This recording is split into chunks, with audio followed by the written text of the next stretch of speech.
Hello friends, my name is Sasi Sekhar and today we will analyze news of the Hindu newspaper.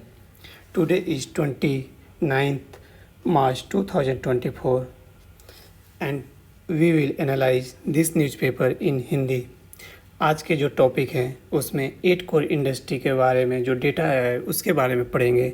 फिर उसके बाद private company द्वारा जो space में launch किया गया है उसके बारे में पढ़ेंगे। फिर जुवेनाइल जस्टिस एक्ट के बारे में पढ़ेंगे कि कोई भी जुवेनाइल इस एक्ट के तहत ट्रायल किया जाएगा, न कि पॉक्सो एक्ट के तहत। फिर उसके बाद इंटरनेट फ्रीडम के ऊपर एक आर्टिकल छपा है, उसके बारे में डिटेल से पढ़ेंगे। और रिसेंटली गवर्नमेंट ऑफ इंडिया ने बोला है कि अप्सा को कुछ अरुणाचल प्रदेश के डिस्ट्रिक्ट में लगाना ज़रूरी है, तो इसके बारे में पढ़ेंगे। फिर उसके बाद फूड वेस्टेज के ऊपर डेटा आया है, उसके ऊपर पढ़ेंगे। साइबर सिक्योरिटी रिस्क इंडिया में बढ़ता जा रहा है, ये एक और महत्वपूर्ण आर्टिकल है। और ट्यूबरकुलोसिस डिजीज़ जो रिसेंटली हमने वर्ल्ड टीबी डे मनाया है, उसके ऊपर एक आर्टिकल छपा है। अब एक एक करके सारे आर्टिकल को पढ़ते हैं। पहला जो आर्टिकल आया है वो कोर सेक्टर के आउटपुट ग्रोथ के ऊपर आया है, जो फरवरी के मंथ में 6.7% था। इंडिया में जो है 8 कोर सेक्टर का जो आउटपुट ग्रोथ है वो 6.7% फरवरी में था, जो कोल में, नेचुरल गैस में और सीमेंट में डबल डिजिट में था, जबकि फर्टिलाइज़र के प्रोडक्शन में वो 9.5% था, जो कंटिन्यूसली डिक्रीज होता जा रहा है। जनवरी में जो इंडेक्स ऑफ कोर इंडस्ट्री था उसको रिवाइज करके 4.1% राइज दिखाया गया है। ये किसके कंपेयर में? प्रीवियस एस्टीमेट की तुलना में जो इसके एस्टीमेट किया गया था 3.6%, जबकि राइज कितना हुआ है? 4.1%। हालांकि ये जो 15 मंथ में सबसे स्लोवेस्ट ग्रोथ है, 15 मंथ में सबसे स्लोवेस्ट ग्रोथ है, मतलब कि इसका ग्रोथ जो है वो धीरे हुआ है। फिर उसके बाद दूसरे डेटा में देखें एब्सोल्यूट टर्म में तो 3 मंथ के लो पे है और 4.9% बिलो है जनवरी के लेवल से। ईयर ऑन ईयर टर्म में देखा जाए तो क्रूड ऑयल जो एक पार्ट है 8 कोर इंडस्ट्री का, उसका प्रोडक्शन जो है वो ऑल टाइम हाई पेस से ग्रोथ किया है 7.9% से क्रूड ऑयल में।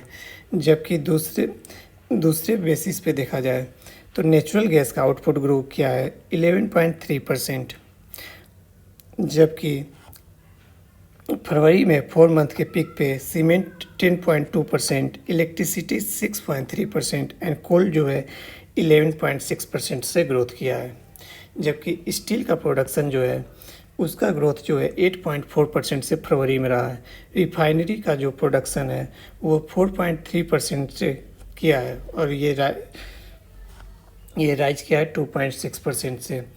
इंडेक्स ऑफ इंडस्ट्री का जो इंडेक्स है वो almost index of industrial production का जो है 8 कोर इंडस्ट्री जो है उसका जो वेटेज है वो 40% के आसपास रहता है। ये इम्पोर्टेंट है प्रीलिम्स के लिए।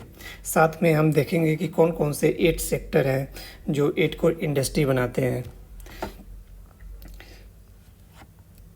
ICRA के जो चीफ इकोनॉमिस्ट हैं उनका कहना है कि IIP जो है industrial production, index of industrial production, उसका एक्सपेंशन 6 से 6.5% फरवरी में रहेगा, जबकि बैंक ऑफ बड़ौदा के इकोनॉमिस्ट का बोलना था कि ये 4 से 5% रहेगा। ये डेटा इतना इम्पोर्टेंट नहीं है। आइए एक बार देख लेते हैं कि 8 कोर इंडस्ट्री में क्या क्या आता है। 8 कोर इंडस्ट्री जो होता है ये प्रोडक्शन वैल्यूम इंडेक्स है जो मेजर करता है collective and individual production performance 8 selection of the core industry का। इस डेटा को कंपाइल कौन करता है? तो office of economic adviser, department of industrial policy of promotion under ministry of commerce and industry. आपको ये याद रखना है कि ये ministry of commerce and industry के डीप के द्वारा किया जाता है। और ये इसके अंदर कौन कौन से इंडस्ट्री है? ये क्वेश्चन कहीं भी पूछ, स्टेट पीसीएस में भी पूछ सकता है या फिर यूपीएससी में भी पूछ सकता है कि इसमें से कौन सा इंडस्ट्री 8 कोर इंडस्ट्री का पार्ट नहीं है। इसलिए 8 कोर इंडस्ट्री याद रहना चाहिए। नेचुरल गैस है, फिर उसके बाद कोल है, रिफाइनरी प्रोडक्ट है, क्रूड ऑयल है, फिर सीमेंट है, इलेक्ट्रिसिटी है, स्टील है और फर्टिलाइज़र है। इनका वेटेज जो है स्टेटमेंट बेस्ड क्वेश्चन में 40% of weightage of the total item जो है IIP index of industrial production इसमें है। इसलिए इसको स्टेटमेंट बेस्ड क्वेश्चन के तौर पे ये सेंटेंस आ सकता है। और ज़्यादातर वेटेज जो जनरली देखा जाता है वो पेट्रोलियम रिफाइनरी प्रोडक्ट का 8 कोर इंडस्ट्री में सबसे ज़्यादा होता है, फिर उसके बाद इलेक्ट्रिसिटी का और उसके बाद स्टील, फिर कोल का। और ये हमेशा चेंज होता रहता है, इसलिए ये ज़्यादा इम्पोर्टेंट नहीं है। ये पार्ट इम्पोर्टेंट है और ये कौन कौन से इंडस्ट्री आते हैं ये ज़्यादा इम्पोर्टेंट है। फिर उसके बाद एक और आर्टिकल आया है जिसमें बताया गया है कि स्काई रूट एरोस्पेस एक प्राइवेट स्पेस कंपनी है जिसने अभी सक्सेसफुली टेस्ट फायर किया है स्टेज 2 ऑफ विक्रम-1 को। ठीक है, ये विक्रम-1 लॉन्च व्हीकल है जो private company Skyroot Aerospace के द्वारा बनाया गया है। इस कंपनी ने सक्सेसफुली टेस्ट फायर किया है। कहाँ से किया है? श्रीहरिकोटा से।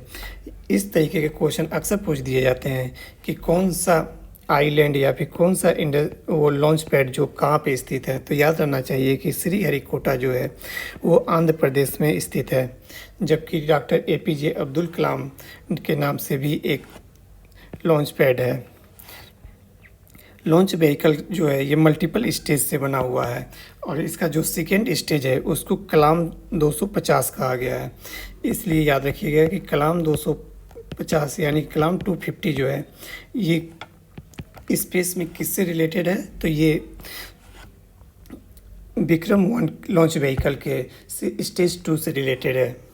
और ये क्रिटिकल क्यों है? क्योंकि ये रॉकेट जो है अर्थ के एटमॉस्फेयर से होते हुए वैक्यूम के स्पेस में क्रॉस करता है। विक्रम-1 का लॉन्च जो है एक लैंडमार्क इवेंट है इंडियन स्पेस सेक्टर के लिए, क्योंकि ये पहली बार किसी प्राइवेट कंपनी के द्वारा ऑर्बिटल रॉकेट लॉन्च हुआ है। और ये सब ऑर्बिटल लॉन्च जो है स्काई रूट ने नवंबर में ही किया था, इसका पहला जो स्टेज था।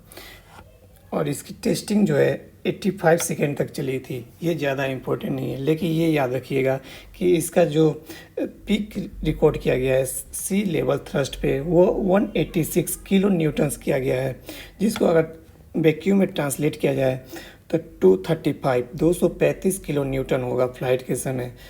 कलाम 250 जो स्टेज 2 है वो हाईएस्ट स्ट्रेंथ किसकी वजह से है? Carbon composite key rocket motor की वजह से है, जो यूज करता है सॉलिड फ्यूल। स्टेज 2 जो है ये सॉलिड फ्यूल यूज करता है, जिसमें high performance ethylene propylene diene terpolymer thermal protection system use किया गया है।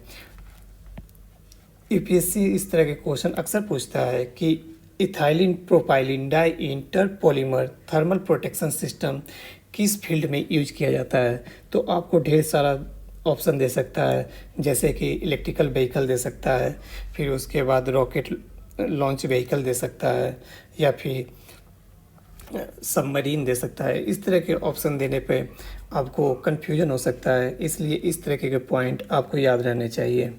फिर उसके बाद स्टेज 2 का जो व्हीकल का कार्बन एबिलिटी फ्लेक्स नोजल जो है वो हाई प्रिसीजन के साथ इलेक्ट्रोमैकेनिकल एक्यूटर रखता है। एक्यूटर का मतलब जो एरिया एक्यूट करता है वो थ्रस्ट वेक्टर की तरह कंट्रोल करता है व्हीकल को। यहाँ से थ्रस्ट पास होता है तो रॉकेट ऊपर की तरफ जाता है। ये सॉलिड प्रोपेलेंट जो है कलाम में वो सोलर इंडस्ट्री के द्वारा प्रोसेस किया गया है, जो नागपुर में है। फिर उसके बाद तीसरा जो आर्टिकल आया था उसमें बताया गया है कि जो चाइल्ड एक्यूज्ड है पॉक्सो ऑफेंस के लिए, उसका ट्रायल जो है वो जुवेनाइल जस्टिस एक्ट के तहत होगा। केरला हाई कोर्ट ने अभी चाइल्ड जो चार्ज हुआ है पॉक्सो के तहत उसको प्रोसिक्यूट करने के लिए जुवेनाइल जस्टिस एक्ट को कहा गया है कि इसके अंडर में इसको करना चाहिए। तो हमें सिर्फ इतना याद रखना है कि ये एक्ट किस बारे में है। Juvenile justice care and protection act जो है ये ढेर सारे फील्ड में है, जैसे चाइल्ड एडॉप्शन में भी आता है। फिर उसके बाद जुवेनाइल क्राइम यानी कि जो बच्चे हैं, जो जिसे चिल्ड्रेन कहा जाता है डिफिनीशन के हिसाब से, वो अगर कोई क्राइम करते हैं तो उनका ट्रायल जो होता है इस एक्ट के तहत होता है। तो इस एक्ट के तहत जो ऑफेंस कैटेगराइज किए गए हैं जुवेनाइल के लिए, वो 3 टाइप के होते हैं: हीनियस, सीरियस और पेटी।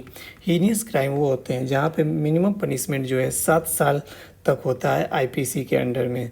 सीरियस ऑफेंस वो होता है जहाँ पे पनिशमेंट मोर देन 7 ईयर्स होते हैं और ये कोई मिनिमम पनिशमेंट 7 साल से कम नहीं होता है। और पेटी ऑफेंस वो होता है जहाँ पे इम्प्रिजमेंट जेल जो होता है वो 3 साल से कम हो। जबकि पॉक्सो एक्ट जो है वो प्रोटेक्ट करता है चिल्ड्रेन को from the sexual offence, sexual harassment and pornography, और ये इस्टेब्लिश करता है स्पेशल कोर्ट फॉर ट्रायल इस तरीके के ऑफेंस के लिए और रिलेटेड मैटर एंड एविडेंस के लिए। फिर उसके बाद जो अगला आर्टिकल है वो बताया है कि इंडिया में जो इंटरनेट फ्रीडम है वो लास्ट 10 सालों में कैसा रहा है। तो लगातार 5वें साल में इंडिया में टॉप किया है ग्लोबल लिस्ट में इंटरनेट बैन करने में। लगभग इंडिया जो है 60% ऑफ ऑल ब्लैकआउट जो हुए हैं वर्ल्ड में जितने भी इंटरनेट बैन हुए हैं उसमें से 60% जो इंटरनेट बैन हुए हैं वो सिर्फ इंडिया से ही आते हैं। फिर उसके बाद स्टेट जो शट डाउन कर किया है लास्ट डेकेड में, उसका रीज़न बताया गया है नेशनल सिक्योरिटी और पब्लिक ऑर्डर को जो थ्रेट है। ये पॉइंट याद रखना चाहिए, मेंस के लिए याद रखना चाहिए कि हमारे यहाँ इंटरनेट का बैन मेन रीज़न क्या है। तो नेशनल सिक्योरिटी की वजह से और पब्लिक ऑर्डर के डिस्टर्बेंस को ध्यान में रखते हुए इंटरनेट बैन किया जाता है। इंटरनेट शटडाउन के बारे में कुछ डेटा दिया हुआ है जिसको हमें अलग से पॉइंट बनाकर लिख सकते हैं। इंडियन गवर्नमेंट जो टोटल शटडाउन किए हैं बिटवीन जनवरी 2014 से लेके दिसंबर 2023 तक, उसमें 780 शटडाउन है, 780 शटडाउन है। ये डेटा किसका है? सॉफ्टवेयर फ्रीडम लॉ सेंटर का। और ये जो शटडाउन है उसमें ज़्यादातर क्या है, किससे रिलेटेड है? सिटीजनशिप अमेंडमेंट एक्ट CAA जो आया था उसके अगेंस्ट में जो प्रोटेक्शन हुआ था उसके लिए, और जो 370 को हटाया गया था 2019 में, उसकी वजह से जो डिस्टर्बेंस क्रिएट हुआ था उसको न्यूट्रलाइज करने के लिए इंटरनेट को बैन किया गया था। और तीसरा जो पॉइंट दिया गया है फार्म बिल की वजह से इंटरनेट का डिस्टर्बेंस जो है इंडिया में वो मोर देन 70% टोटल लॉस जो होता है ग्लोबल इकोनॉमी का 2020 में, वो सिर्फ इंडिया से अकाउंटेड है। ठीक है, इंडिया में मतलब कि इंटरनेट बैन करने से जितना लॉस होता है इन इकोनॉमी को, उसमें से 70% जो है सिर्फ इंडिया से होता है। और डेटा शो करता है कि शटडाउन जो है इंटरनेट का वो 7000 घंटे 2023 में लगभग 7000 घंटे तक हुआ है।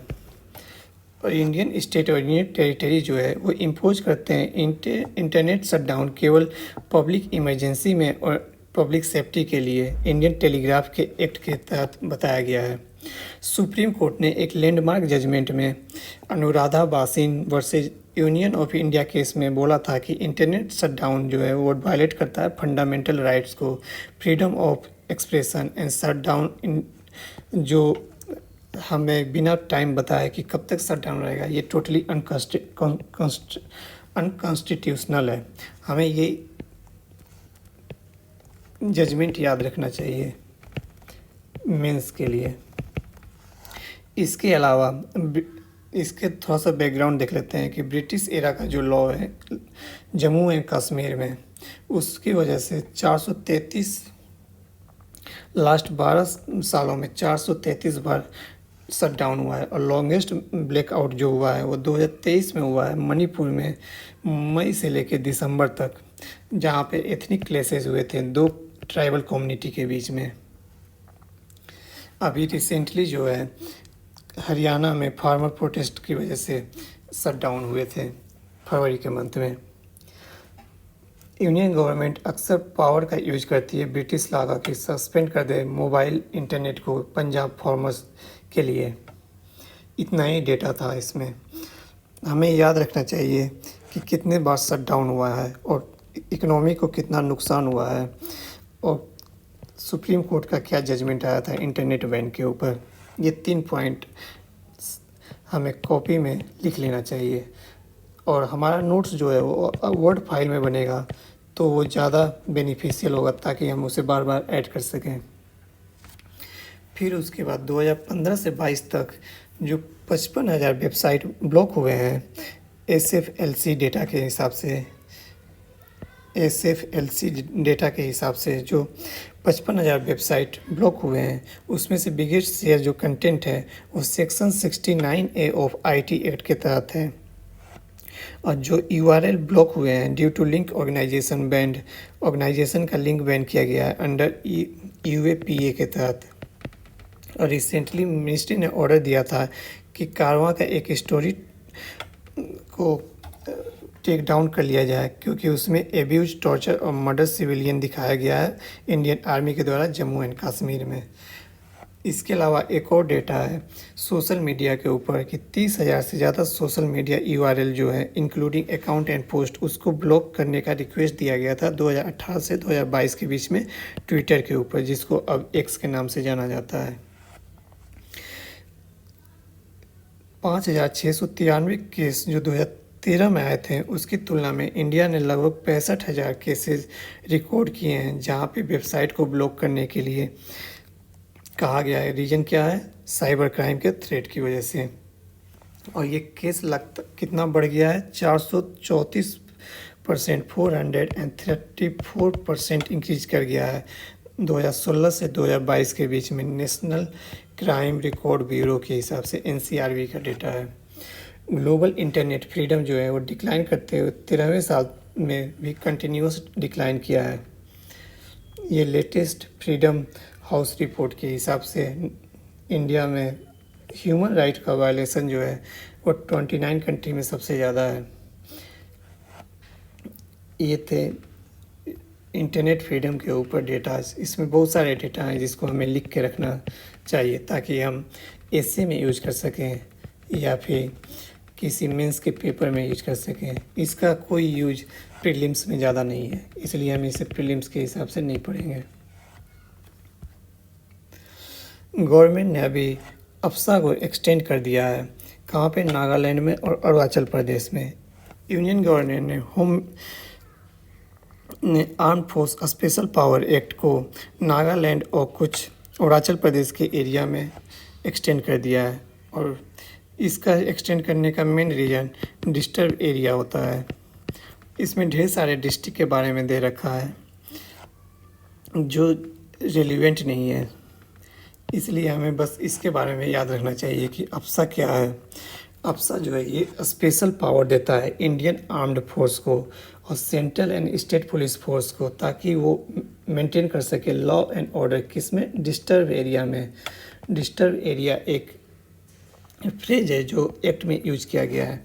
Security personal including non commissioned officer को पावर होता है कि वो फोर्स यूज कर सके। इवन किसी को गोली मार दे, गोली से उसकी मौत हो जाती है तो ये माना जाता है कि पब्लिक ऑर्डर को मेंटेन करने के लिए किया गया है। और इसका अप्सा को लगाने के लिए किसको कहा गया है? तो सेंट्रल गवर्नमेंट के पास पावर है, गवर्नर ऑफ स्टेट के पास है, यूनियन टेरिटरी के एडमिनिस्ट्रेटर के पास पावर है कि वो डिक्लेयर कर सके होल पूरे एरिया को या फिर पार्ट ऑफ द स्टेट को या फिर यूनियन टेरिटरी को एज ए डिस्टर्ब एरिया जहाँ पे आर्म्ड फोर्स को यूज किया जा रहा है सिविल पावर के द्वारा। इसके ऊपर 2 रिपोर्ट आए थे, एक कमेटी का और एक ARC का रिपोर्ट, जिसने कहा था कि अप्सा को रिपील कर देना चाहिए, इसे ख़त्म कर देना चाहिए। जीवन रेड्डी कमेटी ये बहुत ही इम्पोर्टेंट है इसके लिए, जिसका कहना था कि हमें इस एक्ट को रिपील करके इसके लिए अप्रोप्रिएट प्रोविज़न डाल देना चाहिए। किसमें? Unlawful activity and prevention act 1967 UAPA के अंदर। फिर उसके बाद 5th रिपोर्ट जो है सेकेंड ARC का, वो भी रिकमेंड करता है कि अप्सा को रिपील कर देना चाहिए। फिर उसके बाद नेक्स्ट आर्टिकल देखते हैं कि यूएन का एक रिपोर्ट आया है जिसमें कहा गया है कि हाउस होल्ड जो है पूरे दुनिया में वो लगभग 1 बिलियन मील डेली वेस्ट करते हैं। एक दिन में 1 बिलियन मील वेस्ट करते हैं। Household across global wasted over the 1 billion meal per day. ये जो 783 मिलियन पीपल स्ट्रगल करते हैं हंगर से। और third, humanity faced food insecurity. ये कौन सा रिपोर्ट है तो याद रखना चाहिए, ये फूड वेस्ट इंडेक्स रिपोर्ट है। फूड वेस्ट इंडेक्स रिपोर्ट है। इसको हम फूड इनसिक्योरिटी में साइट कर सकते हैं, मेंशन कर सकते हैं, या फिर एसए के पेपर में इसे मेंशन कर सकते हैं। ये रिपोर्ट किसके द्वारा बनाया गया है तो यूएनईपी के द्वारा plus WRAP waste and resource action programme के द्वारा। ये एक नॉन प्रॉफिट ऑर्गेनाइजेशन है। ये प्रीलिम्स के लिए बहुत ही इम्पोर्टेंट है। जितने भी फूड वेस्ट होते हैं उसमें से 60% जो है वो घरों के लेवल पे ही होता है, हाउस होल्ड लेवल पे होता है। और फूड सर्विस रिस्पॉन्सिबल है 28% के लिए। सबसे पहले हाउस होल्ड सबसे ज़्यादा फूड वेस्ट करता है, फिर उसके बाद फूड सर्विस रिस्पॉन्सिबल है, और रिटेल सेक्टर जो है वो 12% है इस रिपोर्ट के हिसाब से। रिपोर्ट ने स्ट्रेस दिया है कि जो एक्सपेंडिंग और स्ट्रेंथनिंग डेटा है इंफ्रास्ट्रक्चर का, वो इनेबल करता है ट्रैकिंग और monitoring of the food waste को। और ये भी पॉइंट किया है कि मैंने जितने भी लो और मिडिल इनकम कंट्रीज हैं वो लगातार एडुकेट सिस्टम जो है ट्रैकिंग फूड प्रोसेस का उसको लैग कर रहे हैं, जिसकी वजह से वो सस्टेनेबल डेवलपमेंट गोल के 12.3 के टारगेट को अचीव नहीं कर पा रहे हैं, जिसमें कहा गया है कि फूड वेस्टेज को 2030 तक हाफ कर दिया जाएगा। ये भी एक इम्पोर्टेंट डेटा है। प्रेजेंट में केवल 4 कंट्री है, ऑस्ट्रेलिया, जापान, यूके और यूएस और यूरोपियन यूनियन, जो फूड वेस्ट एस्टीमेट को सूटेबल तरीके से ट्रैक कर सकता है। तो हमें इसे वे फॉरवर्ड में भी यूज कर सकते हैं। इस पॉइंट को वे फॉरवर्ड में कैसे यूज करेंगे तो हम यूज कर सकते हैं कि कैसे फूड वेस्टेज को कम किया जा सकता है। तो use of food tracking system from farmland to fork, मतलब कि फार्म से लेके हमारे थाली में आने तक जितना वेस्टेज है उसको ट्रैक करने से हम पता कर सकते हैं कि फूड का वेस्टेज कैसे हो रहा है। और इस एक और पॉइंट दिया गया है कि हमारे पॉपुलर परसेप्शन है कि फूड वेस्ट जो होता है वो रिच कंट्री के ये प्रॉब्लम है, लेकिन ये ऑब्जर्व किया गया है कि हाउस होल्ड जो है हाई इनकम के और अपर मिडिल और लोअर मिडिल इनकम का जो डिफरेंस है वो केवल 7 kg पर कैपिटा है। फूड वेस्टेज का जो डिफरेंस है केवल 7 kg पर कैपिटा है। हॉटर कंट्री जो हैं, जो गर्म देश हैं, उनमें ज़्यादातर देशों में फूड वेस्टेज पर कैपिटा सबसे ज़्यादा होता है हाउस होल्ड के अंदर। इसका रीज़न ये बताया गया है कि हायर कंजप्शन जो है फ्रेश फूड का वो सब्सटेंसिबल इनएडिबल पार्ट होता है और लैक करता है कोल्ड चेन का। जो हॉट कंट्री होते हैं उनके अंदर वेयर हाउस कोल्ड स्टोरेज की कमी होती है, जिसकी वजह से हायर टेम्परेचर बाहर होने की वजह से उसका लाइफ स्पेन जो होता है, लाइफ साइकिल जो होती है फूड की, वो कम हो जाती है। फूड वेस्ट और क्लाइमेट चेंज के बीच में एक लिंक इस्टेब्लिश किया गया है रिपोर्ट के अनुसार। रिपोर्ट में पाया गया है कि फूड लॉस और वेस्ट जो जनरेट होता है 8 से 10% annual global green house emission की वजह से होता है, और ये लगभग 5 गुना है एविएशन सेक्टर की तुलना में। और ये एक बहुत महत्वपूर्ण रीजन है बायोडाइवर्सिटी लॉस के लिए, जो इक्विवेलेंट है 1/3 of the world agriculture land के। ये रिपोर्ट ये भी एस्टिमेट करता है कि फूड लॉस और waste on the global economy लगभग $1 ट्रिलियन पे जा रही है फूड वेस्टेज की वजह से।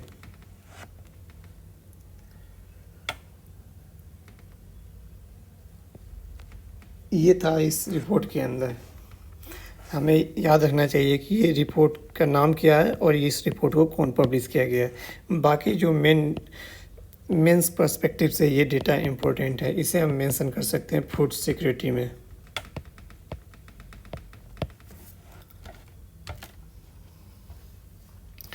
फिर उसके बाद साइबर सिक्योरिटी के ऊपर एक डेटा आया है जिसमें कहा गया है कि केवल 4% फर्म जो है इंडिया में वो मैच्योर लेवल पे रेडीनेस है मॉडर्न साइबर सिक्योरिटी से लड़ने के लिए। ये किसके द्वारा कहा गया है? तो साइबर सिक्योरिटी रेडीनेस इंडेक्स के द्वारा, जो 2023 में आया है। Enterprises continue to be target with a variety of technique that range from phishing and ransomware to supply chain and social engineering attack.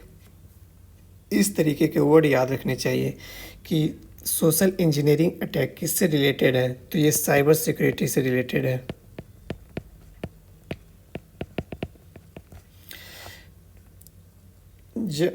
देखते हैं कि जो डिफेंस है वो अगेंस्ट अटैक के ज़्यादातर जो है वो स्ट्रगल करते रहते हैं और ये कॉम्प्लेक्स सिक्योरिटी प्रॉब्लम है। जो रेडीनेस है वो काफ़ी क्रिटिकल है 82% कंडीशन में, जहाँ पे रिस्पोंडेंट जो है साइबर सिक्योरिटी इंडेक्स से डिस्टर्ब हो जाते हैं और उनका बिजनेस कम से कम नेक्स्ट 12 to 24 मंथ, लगभग 6 महीने से 2 साल तक उनका बिजनेस जो है डिस्टर्ब रहता है। और 99% जो कंपनीज है वो रेडी होती हैं take action to address the new cyber security challenge and they are planning to increase their cyber security in next 12 month. ये डेटा और ये भी बताता है कि जितने भी सर्वे किए गए more than 8,000 private sector security और business leader across 30 global market including India. इस डेटा का बेसिस क्या है ये ज़्यादा इम्पोर्टेंट नहीं है। फिर उसके बाद ये भी देखा गया है कि अभी जो साइबर सिक्योरिटी अटैक है वो AI powered cyber security attack है। ये पॉइंट हम लिख सकते हैं, new type of cyber security.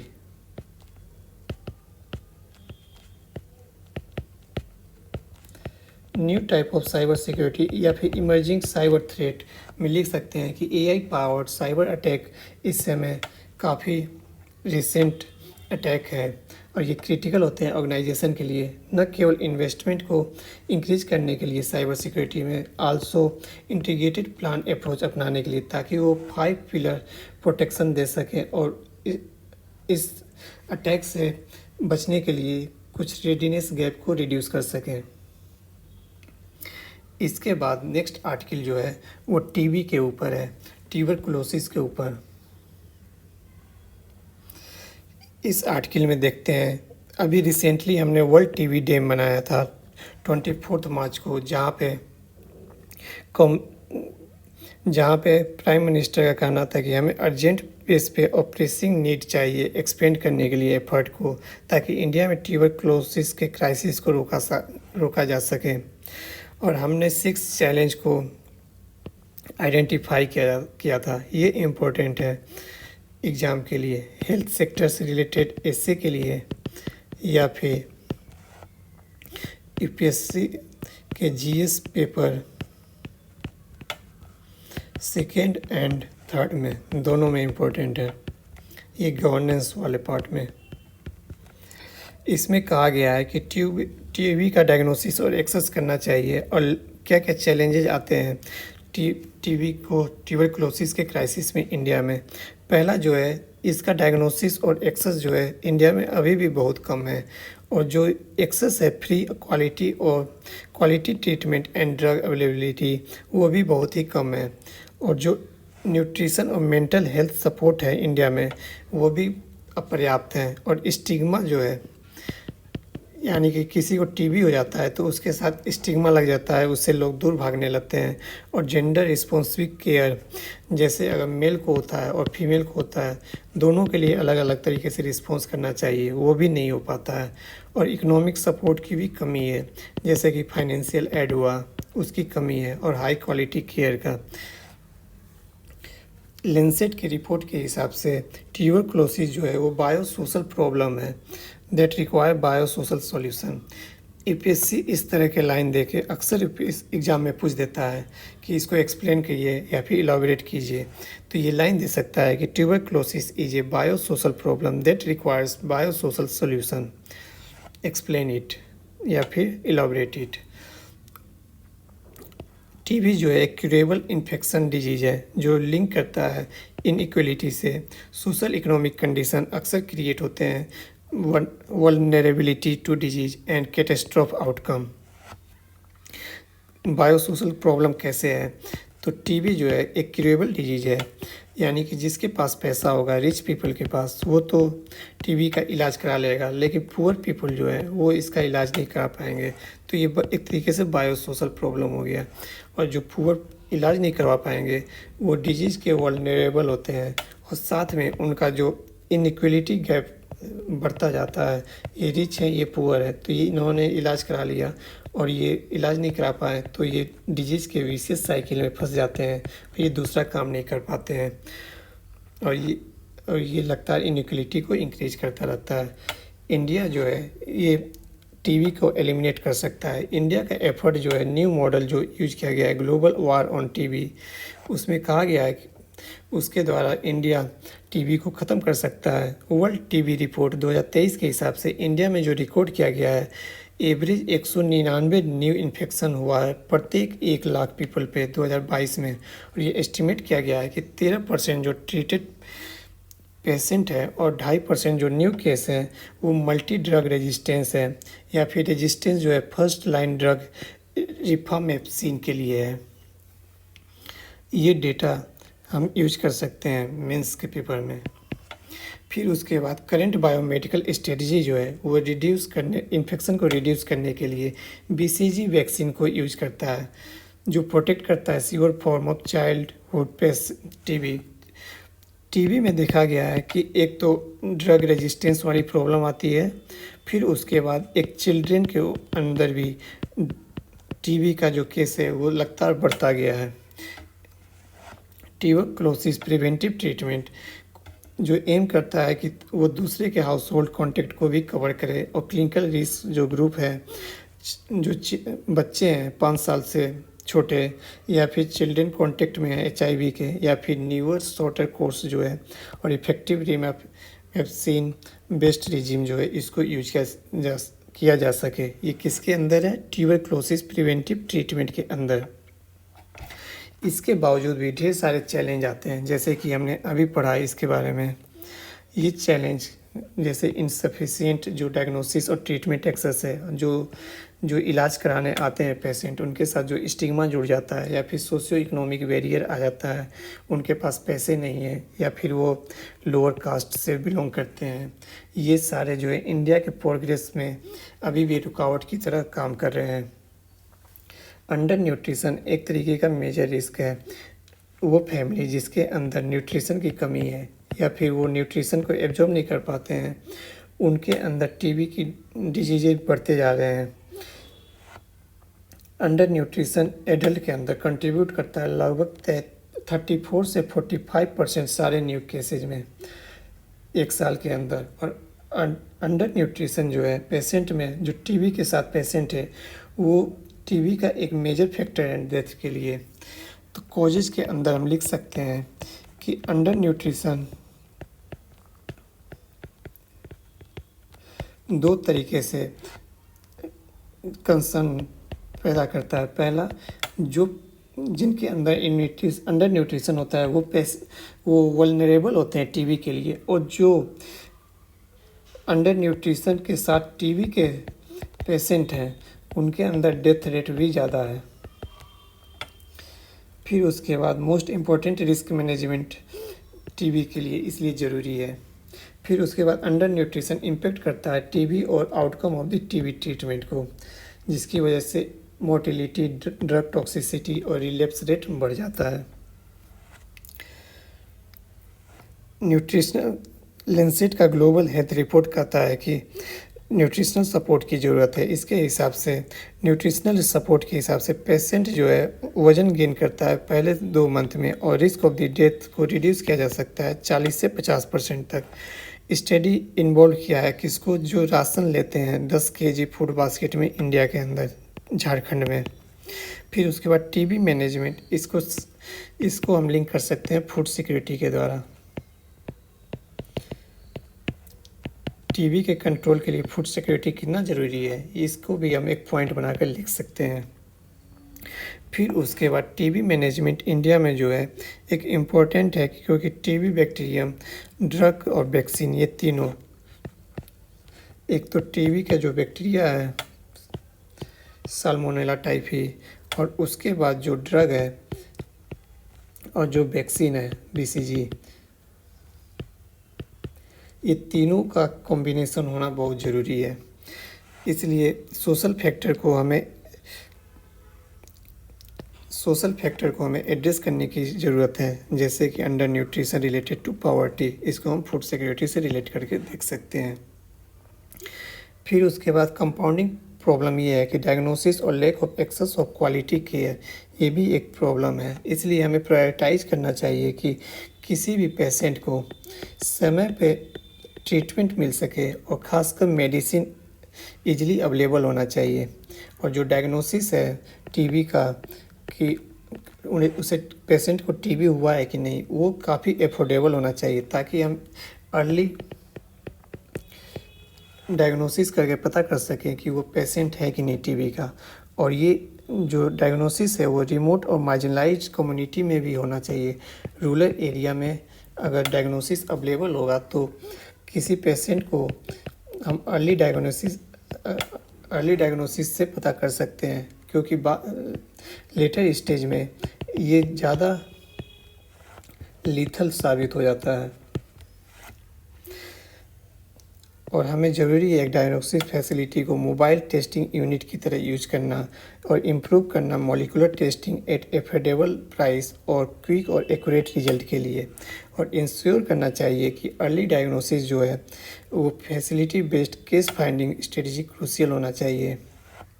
फिर उसके बाद एक और पॉइंट है मल्टी ड्रग रेजिस्टेंस, जो लगातार वर्सन होता जा रहा है, लगातार और ख़राब होता जा रहा है। इसमें पाया गया है कि नंबर ऑफ पेशेंट जो डायग्नोसिस हुए हैं ड्रग रेजिस्टेंस से रिलेटेड 63,801 2022 में, 2023 की रिपोर्ट के अनुसार से वो मल्टी ड्रग रेजिस्टेंस है।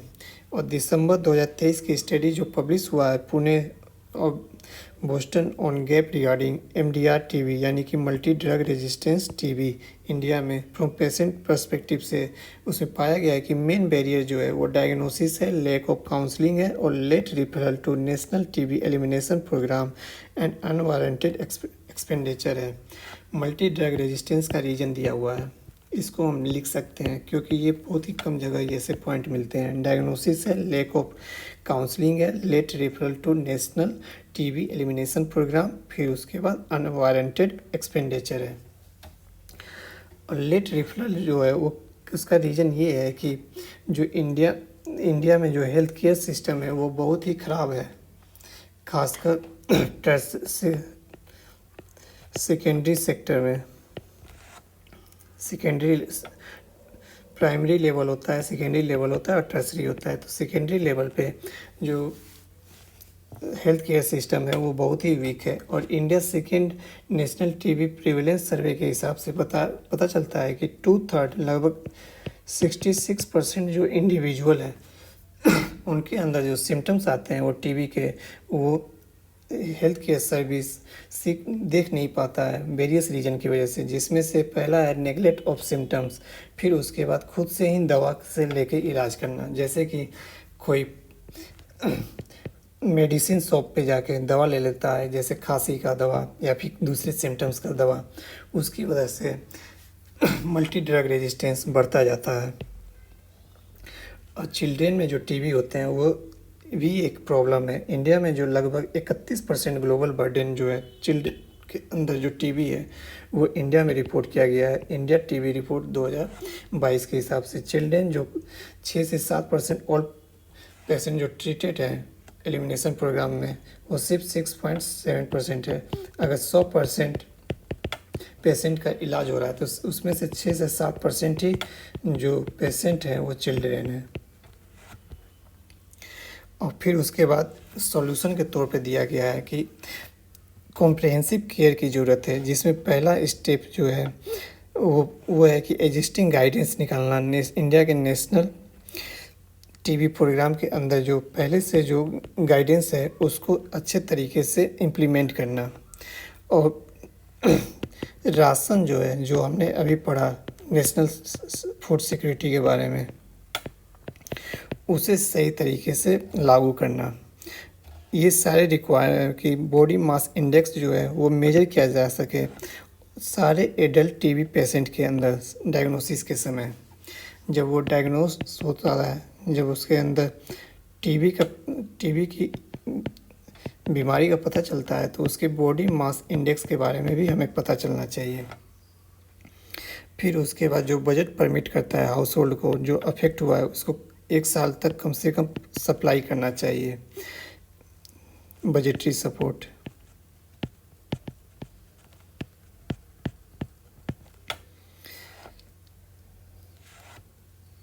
ये थे रिपोर्ट। इसमें एक और चीज़ बताया गया है कि फर्स्ट पब्लिश रिपोर्ट जो state wide differentiated TB care model है, इसको हम केस स्टडी के तौर पे लिख सकते हैं। उसमें दिखाया गया है कि जो रिड्यूस टीबी डेथ है वो रिसोर्स लिमिटेड सेटिंग और triggering quickly eliminate examining patient की वजह से है, जिसकी वजह से जो सीरियस इल है उसको पहले ट्रीट किया गया। जो सीरियस पेशेंट है उनको पहले ट्रीट किया गया, फिर उसके बाद दूसरे पेशेंट को फिर अर्ली डायग्नोसिस किया गया। उसकी वजह से तमिलनाडु में जो केस हैं वो बहुत ही कम आए हैं। ये था आज के टॉपिक। ये मेरे बारे में डिटेल है कि मैंने कब कब मेंस दिया है, और स्टेट सिविल सर्विस एग्ज़ाम मैंने भी दिया था जिसमें मेरे ये रिजल्ट थे। मेरे एजुकेशन के बारे में है और मैंने क्या काम किया अभी तक, इसके बारे में मैंने लिख रखा है। अगर आप मुझसे जुड़ना चाहते हैं तो इस लिंक का सहारा ले सकते हैं। यूट्यूब पर सब्सक्राइब कर सकते हैं मुझे एज यूपीएससी टाइप करके। टेलीग्राम पे आप यूट्यूब एजुकेशन जोन सर्च करके मुझसे कनेक्ट हो सकते हैं। सोशल मीडिया पे इंस्टाग्राम और ट्विटर के ऊपर कनेक्ट हो सकते हैं। अगर आपको काउंसलिंग चाहिए या फिर मेंटरशिप चाहिए तो आप लिंक ट्री पे ये लिंक यूज करके मुझसे कनेक्ट हो सकते हैं। वीडियो देख